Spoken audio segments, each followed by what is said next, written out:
ही है और ये तजिया निगार राशिद रिजवी साहब इसी तरह का कर रहे हैं कि सबसे इम्पोर्टेंट चीज है फिरोज बख्श साहब कि अमेरिका जंग करे तो आउटकम क्या है। जैसा कि जनरल साहब ने कहा कि जब तक ये न पता चले कि भाई नतीजा क्या निकलेगा, भाई कोई भी कुछ भी शुरू करने से पहले एक तखमीना तो लगाया जाता है ना भाई कि हम ये काम करने जा रहे हैं तो इसका आउटकम क्या है, क्या हम हासिल करेंगे, ऑब्जेक्ट्स क्या है हमारे। तो वो ऑब्जेक्ट्स तक जो है वो अमेरिका नहीं पहुंच पा रहा है। फिर दुनिया के सामने भी उसकी जवाबदेही होगी क्योंकि ईरान तो मना नहीं कर रहा है बातचीत हम नहीं करेंगे। जहां तक मिसाइल का ताल्लुक है, जहां तक इत्तेहाद का ताल्लुक है उनके प्रॉक्सीज का, तो ऐसा नहीं है कि ये सिर्फ ईरान कर रहा है। जैसा कि राशिद रिजवी साहब, भाई ये दुनिया की बड़ी ताकतें इस तरह से अपनी लॉबिंग करती हैं, अपने लोग रखते हैं, इत्तेहाद उनका होता है। तो ये दो ऐसी चीजें हैं कि जिसको लेकर के अटैक करना ये किसी भी जाब्ते में नहीं आता है। तो मैं सबसे पहले फिरोज बख्श साहब, जिस तरह की बातें इजराइल के ताल्लुक से अब आ रही, चीन कह रहा हो, कुछ कह रहा हो, भाई ये तो बहुत खतरनाक है और ये तो तीसरी आलमी जंग का पेशखेमा तैयार कर रहा है। पेशखेमा है इजराइल, ये पूरा माहौल बना रहा है। तो आपको क्या लग रहा है कि इजराइल जो है वो काफी अब अगर देखा जाए तो अलग थलग हो रहा है दुनिया से।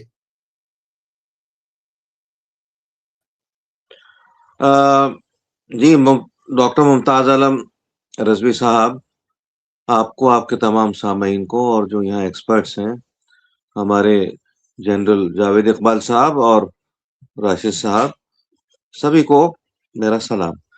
देखिए, मैं आपके जवाब का जो थ्रेड है, मैं आपकी जो बातचीत चल रही थी, मुझसे जो सवाल पूछा था, मैं आखिर में आपने एक बात कही, क्या ये सारा मामला जो है ये थर्ड वर्ल्ड वॉर की जानिब मूव कर रहा है और क्या इसराइल इसको उस तरफ पुश कर रहा है? ये ऐसे ही लगता है। देखिए, बड़ा तामझाम जो है अमेरिका ने फैला दिया है, ठीक है। इसका जो अब्राहम लिंकन है, ठीक है, ये मतलब आपका जो है ये ईरान से बहुत ज्यादा दूर नहीं है, ओमान के करीब है और बाकी ये कि होर्मुज के करीब भी इसका है एक बेड़ा। लेकिन मतलब कहने का मकसद ये है कि ये बेड़े भी ईरान के हाइपरसोनिक मिसाइल्स के जद में हैं और हाइपरसोनिक मिसाइल जो है, जनरल इकबाल साहब मुझे करेक्ट करेंगे कि ये इनको रोकने की कोई टेक्नोलॉजी अभी तक आई नहीं है, जैसा हमने 12 जून के जो है कुछ दिन के युद्ध में देखा था। और ये और वो जो है एक तरह से समझिए काफी खतरे में है। इनका जो अब्राहम लिंकन है, that is like a sitting duck. और मैं इसलिए भी कहता हूँ, मैं कोई मतलब ये नहीं कि कोई अथॉरिटी से कह रहा हूँ, लेकिन कुछ दिन पहले एक ड्रोन उसके पास आया था ईरान का। कुछ कुछ न्यूज कास्ट में ये बताया गया कि उस ड्रोन को तबाह कर दिया, मार दिया इन्होंने अब्राहम लिंकन पे जो भी डिफेंस मैकेनिज्म था। कुछ लोग कहते हैं नहीं, वो अपना काम करके चला गया। चाहे वो तबाह कर दिया हो, कर दिया गया हो, या काम करके चला गया हो, या जो भी कुछ है, इससे इस बात का अंदाजा होता है कि बहुत ज्यादा सेफ एंड साउंड नहीं है अब्राहम लिंकन। और बेड़ों की हम अभी बात नहीं करते हैं। उधर अमेरिका ने भी बड़ा एक जबरदस्त ये सब तैयारी कर ली है अपनी। उन्होंने अपने उनके 200-250 जहाज उन्होंने ऐसे अपने बना लिए हैं, ला के रख लिए हैं कि जो एयर टू एयर उनकी रिफ्यूलिंग हो जाएगी, ठीक है ना। और ग्राउलर वगैरह हैं, ग्राउलर हैं 5-6 जो वॉर जेट्स हैं, फाइटर जेट्स, उनको पानी कह रहा हूँ, उनको तेल हवा के अंदर ही जो है वो दे देता है, ठीक है। इस तरह की चीजें उन्होंने G3 सेंट्री वगैरह भी, मैं कहीं पढ़ रहा था, वो सब उन्होंने बड़ा पुख्ता इंतजाम किया है, क्योंकि वो ग्राउंड पे वो सोचते हैं कि ग्राउंड पे वो अगर आएंगे तो उनको ज्यादा नुकसान होगा। लिहाजा उन्होंने सारी लड़ाई जो है, जो प्लान की है, एयर में की है, ठीक है। और दूसरा उन्होंने ये भी किया है, उन्होंने मतलब, चूंकि आप बात कर रहे हैं थर्ड वर्ल्ड वॉर की, उस हिसाब से भी उन्होंने इसको प्लान किया है। उन्हें इस चीज का थोड़ा सा आभास हो रहा है कि अंदाजा हो रहा है कि शायद जो अरब कंट्रीज हैं वो अपने यहाँ से उनको बेसिस ना दें। तो उसने मतलब ये सब चीजें देख करके यूएस ने ये भी तैयारी कर ली है कि वो ईस्टर्न यूरोपियन कंट्रीज से बेसिस लेगा। ठीक है, चाहे वो आपका मतलब जर्मनी का एक बेस है। ठीक है, रैमस्टाइन उसको बोलते हैं, पोर्चुगल से ले सकता है, बल्गारिया से ले सकता है, और वो ब्रिटेन का भी एक बेस है, मतलब लॉर्टन हीथ, वहां से भी ले सकता है। हालांकि ब्रिटेन ने कह दिया है कि हम इसका साथ नहीं देंगे, लेकिन इसको इसने इसने वो इंतजाम भी पिछले तकरीबन 20-25 दिनों में अमेरिका ने कर लिया है।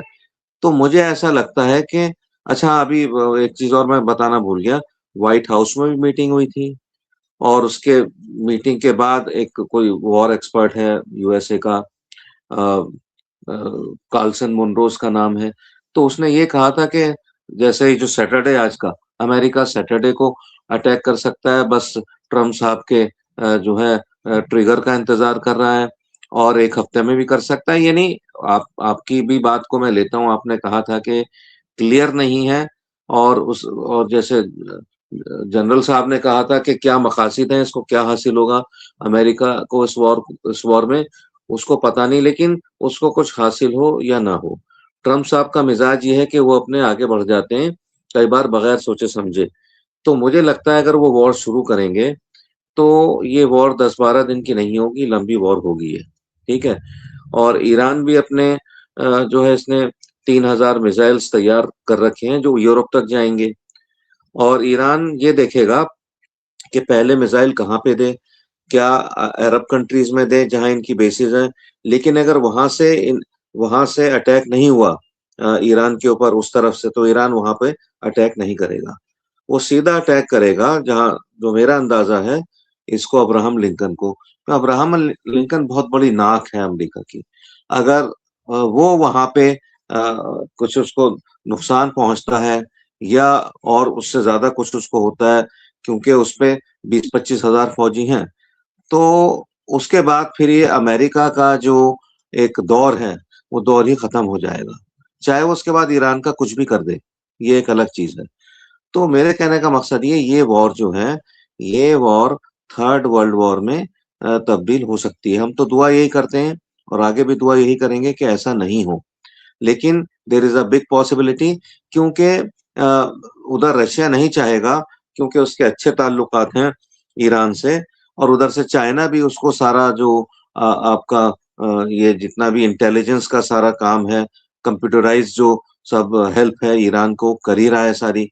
तो अब क्योंकि यहाँ पे ईरान का पिटना, वो एक तरह से ये होगा कि उसमें रशिया के ऊपर बहुत बड़ी उसमें ये उसकी उसकी नाकामयाबी होगी। लिहाजा अगर ये वॉर बढ़ती है, और ये इसमें ईरान के साथ रशिया कूद जाता है, साथ ही साथ चाइना भी कूद जाता है, तो ये मतलब रीजनल वॉर से आगे चल सकती है, और ये काफी दिन तक खिंच सकती है।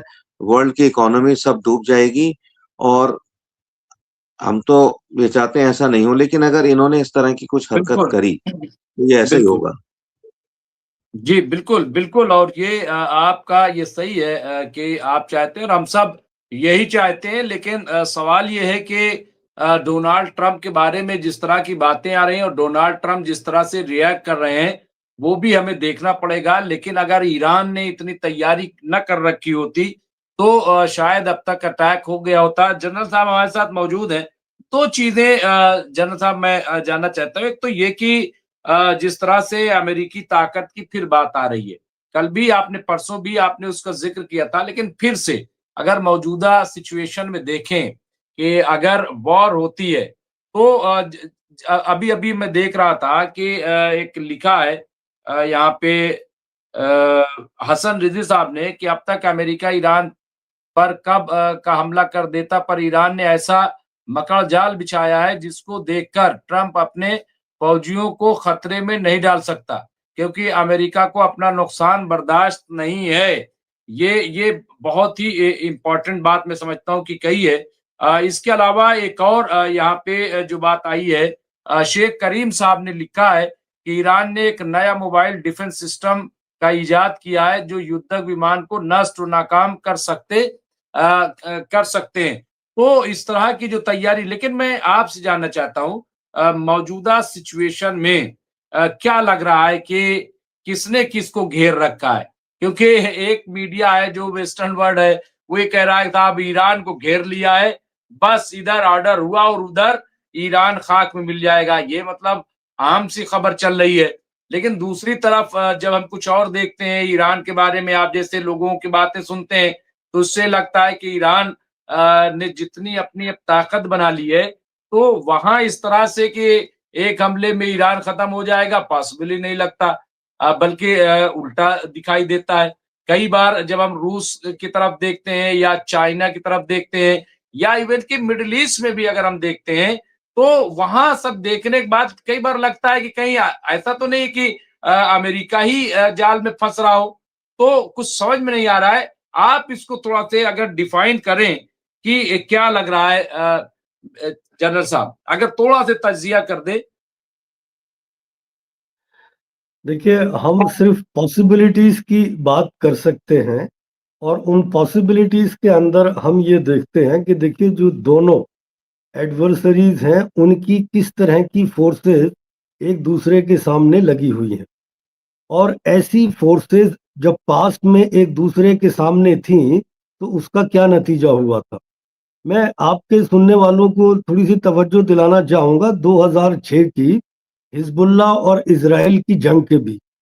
वो जंग 34 दिन चली थी।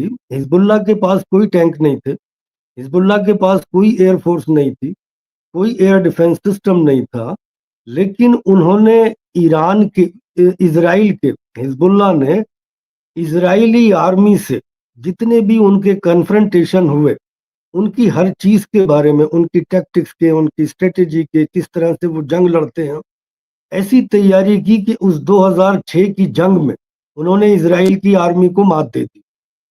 उसके अलावा फिर मैं दूसरी आपकी तवज्जो दिलाना चाहता हूं, अभी जो जंग हुई थी, जब ये जंग चल रही थी गजा के अंदर, तो अमेरिका ने जब हुतीज ने रेड सी के अंदर वहां से इंटरफेरेंस करना शुरू किया, तो उन्होंने अपना एयरक्राफ्ट कैरियर भेजा और उन्होंने एक अपना ऑपरेशन शुरू किया जिसका नाम उन्होंने दिया ऑपरेशन गार्डियन, प्रॉस्पेरिटी गार्डियन, उस ऑपरेशन का उन्होंने नाम दिया। और जो अमेरिका के यूरोप के इत्तेहादी थे और मिडिल ईस्ट से भी जैसे बहरीन वगैरह, उन्होंने उसका साथ दिया। लेकिन जिस ढंग से अंसारुल्लाह हुती ने उनका मुकाबला किया, उन्होंने जो अमेरिकन एयरक्राफ्ट कैरियर था उसे हिट किया। अच्छा, हुती एक बड़ी छोटी फोर्स है ईरान के कंपैरिजन के अंदर। अगर हुती जैसी फोर्स अमेरिका को और उसके इत्तेहादियों को कंपेल कर सकती है, मजबूर कर सकती है पीछे हटने के लिए, तो आप आ जाए ईरान की तरफ।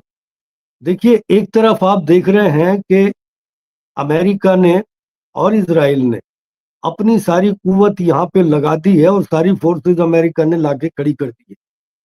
जब भी कोई फोर्स अपने घर से इतनी दूर जाके लड़ती है, तो उस खित्ते के जितने भी मुल्क हैं उसे उन सब की सपोर्ट की जरूरत पड़ती है। ऐसा ही हमने पहली गल्फ वॉर में देखा 1991 में, और इसी तरह का हमने दूसरी जो गल्फ वॉर हुई थी 2003 उसके अंदर भी देखा कि इन्होंने यहाँ के सारे के इस खित्ते के जो लोग थे वो सब अमेरिका की आर्मी को पूरी तरह से सपोर्ट कर रहे थे, उन्हें बेसिस भी दे रहे थे। सिर्फ एक एक्सेप्शन तुर्की था जिसने 2003 के अंदर एक अटैक इराक के ऊपर तुर्की की तरफ से होना था, नॉर्दर्न इराक के ऊपर, लेकिन उसी वक्त अर्दवान प्राइम मिनिस्टर बन के तुर्की में लौटे थे और उन्होंने अमेरिकन गवर्नमेंट को, जॉर्ज बुश को साफ मना कर दिया कि हम अपनी धरती की तरफ से इराक के ऊपर कोई हमला नहीं होने देंगे। तो अगर मैं इन सारी चीजों को मद्देनजर रखते हुए देखूं, तो आज के टाइम पे अमेरिका की सपोर्ट में उस खित्ते के जो कंट्रीज हैं वो अनविलिंग है, वो तैयार नहीं है। इसके अलावा जो इनके यूरोपियन इत्तेहादी हैं वो भी ऐसा कोई एंथुजियाज्म नहीं दिखा रहे अमेरिका के साथ इस जंग में जाने का। और एक हम जैसे डिस्कस कर रहे थे कि जब आपके इत्तेहादी इस खित्ते के और यूरोप के, उन्हें ही भरोसा नहीं है आपके ऊपर, वही अनविलिंग है, तो आप अपने बलबूते कितनी देर तक ये जंग चला पाएंगे बिना यहाँ के जो आपके एलाइज हैं उनकी सपोर्ट के। अब हम दूसरी तरफ ईरान को देखते हैं। देखिए, जो ईरान की सरकार है, मैं उनका जो पैटर्न देखता हूं, वो किसी भी ऑनरेबल नेगोशिएशन के लिए अमेरिका के या यूरोप के साथ हमेशा तैयार रहे, और वो एक एग्रीमेंट पे पहुंच भी गए थे हसन रूहानी साहब जब वहां के सदर थे, और उस एग्रीमेंट को ट्रंप ने ही यूनिलेटरली खत्म किया। अमेरिका ने ईरान ने उस एग्रीमेंट को खत्म नहीं किया, अमेरिका ने उसको खत्म किया।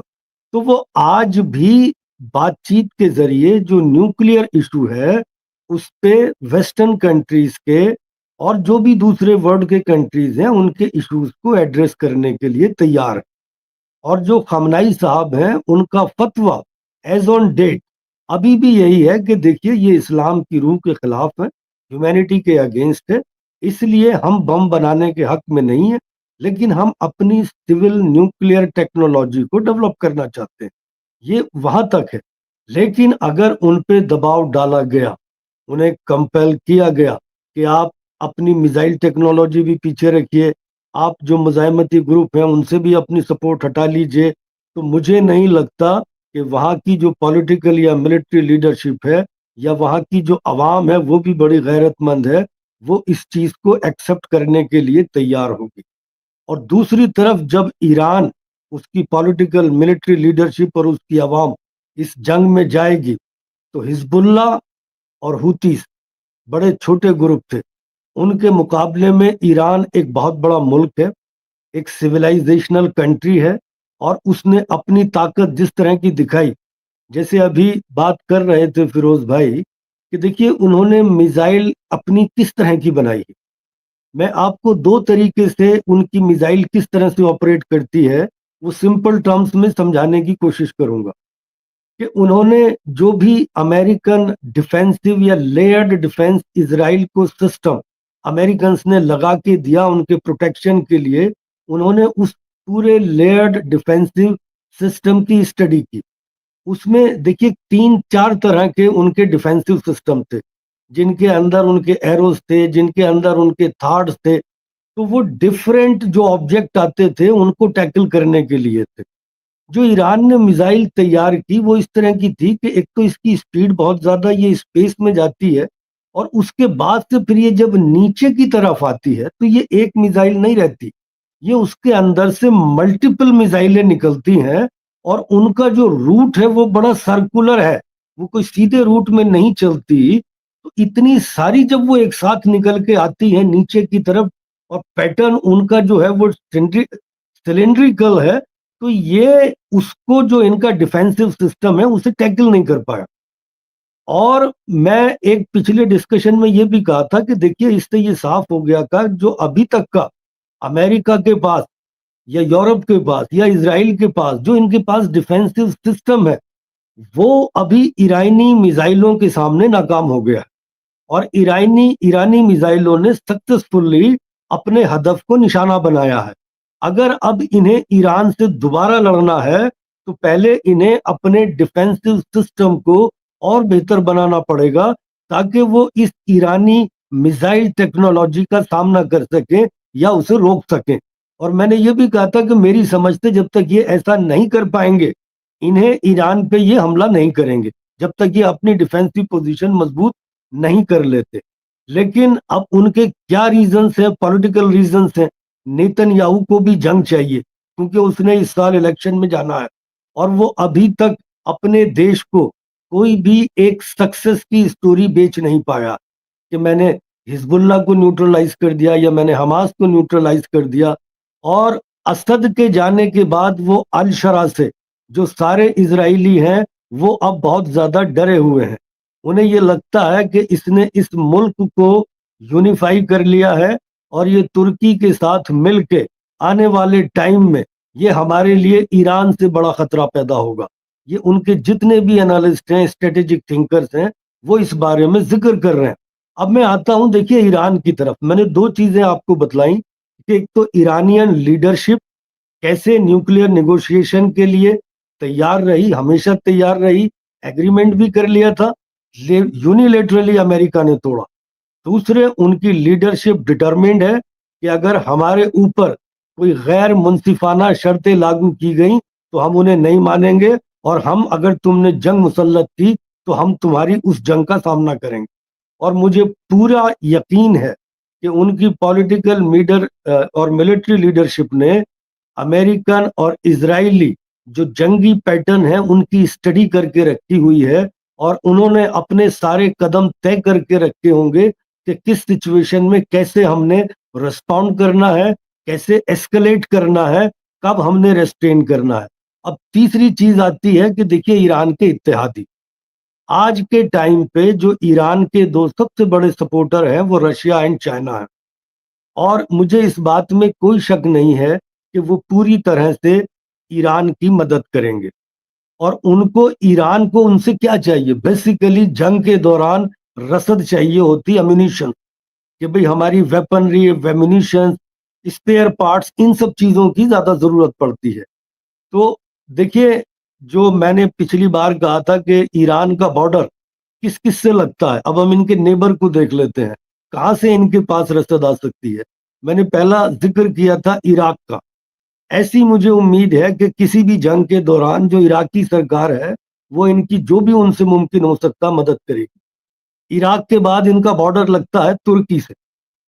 तुर्की की जहां तक सवाल है, मैं इस जंग के दौरान मुझे ऐसा लगता है वो अमेरिका की मदद नहीं करेगा, वो न्यूट्रल रहेगा, और या वो ईरान की जो भी हो सकती है वो मदद करेगा।